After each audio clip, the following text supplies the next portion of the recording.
Good boy. Thank you. You know, I'm really glad you came out with me tonight. I didn't expect you to be the type to go off sneaking with your captain, but I couldn't resist asking. You brought the blanket, right?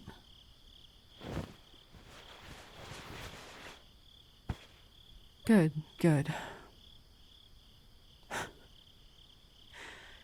I know I've already said this, but I really am grateful you decided to join me. It's not often we get to spend time together alone anymore. Not with how things are becoming with the Titans. We're both always so busy. Stargazing might not be the best date idea, but at least we get to spend time together, just you and me. And I can tell you some of the stories I was told as a new recruit about the constellations. Do you see that faint star just over there? Just follow where I'm pointing. There you go, you got it.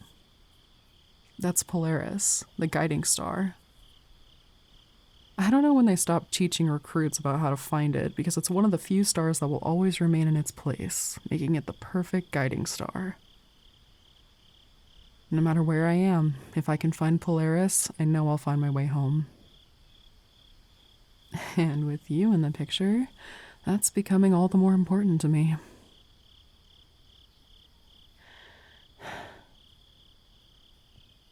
That breeze is nice. It can get so hot and stuffy in the barracks, not to mention how loud it gets with everyone there. It's nice to feel the wind on my skin and to bask in the quiet of the night. You know, when I was younger, I would sneak up onto the roof for a moment alone, until Hanji found my secret hiding spot and started to join me. It's not that I hate spending time with them, it's just... they can be a bit much sometimes, you know? Hey, you like horses, don't you? Here, if you look just up there, can you see that large, box? If you follow that line down, you'll see two front legs, and at the back, you should be able to see a tail. That's Pegasus, one of the brightest constellations in the sky. There are plenty of stories I could tell you that people have made up about that constellation. Why don't you pick a number between 1 and 3, and I'll tell you one I attribute to each number. Alright, let's go with that one then. Have you ever heard the story of Perseus and Medusa? Well, as the tale goes, Perseus, the son of Poseidon, was sent by King Polydectes of Seriphus to kill the Gorgon Medusa. Medusa turned anyone who gazed into her eyes to stone, so he wasn't expected to come back from this mission alive. Medusa's tale itself is one of great sorrow, or so they say. The Greek goddess Athena caught Medusa and the Greek god Poseidon together in one of her temples. Flying into a rage, she turned Medusa into an ugly gorgon and turned her hair to snakes. She didn't want anyone to look at her again, and if they did, they would never get another chance as they would be turned to stone. That's why it's so surprising that Perseus came back alive after beheading her. It was her coupling with Poseidon that, when she was beheaded, led to both Pegasus and the great warrior Cryosaur springing forth from her neck. Yeah, it's a bit of a wild story, huh? A lot of the constellations and planets that we know of are either named after or heavily based on Greek and Roman mythology. Or those are the more commonly known stories, at least. They're certainly the ones I remember the most, because they're the ones I've heard told the most often. Would you like to hear another?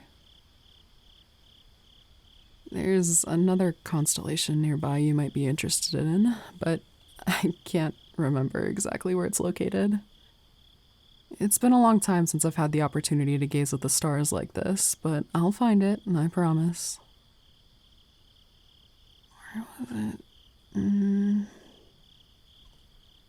thought it was lower.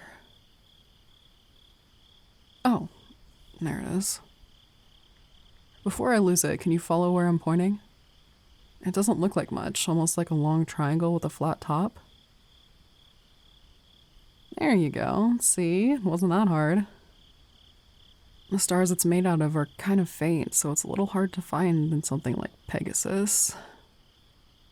That there is the one called Aulius, which is Latin for little horse. Which, I guess you could say, really means it's a foal. One story claims that Aulius was the child of Pegasus, which would make sense with how close the two constellations are. Another story suggests it might be Hippie, who was seduced by a Greek god named Aulius, the god of the four winds, and fell pregnant. Too ashamed to tell her father Chiron, Hippie prayed to the gods to hide her, and it was the goddess Artemis that turned her into a mare and hid her among the stars. Only her head can be seen peeking around Pegasus, as even now she still hides from her father. If only life were that easy, Maybe then we could pray to whoever is out there to help us deal with the Titans, and we might finally be able to stop all this bloodshed. Hey, are you okay? You're awfully quiet. Oh, you fell asleep. Were my stories that boring? Well, that's okay. I suppose we can stay out here a little longer before heading back. Awake or asleep, it's your company that means the most to me. Hang on, before you go, I wanted to remind you that if you like this audio and wanted to see more, you could subscribe to the channel. Or you can even order your own personal audio at anagami.com/commissions. Can't wait to see you again.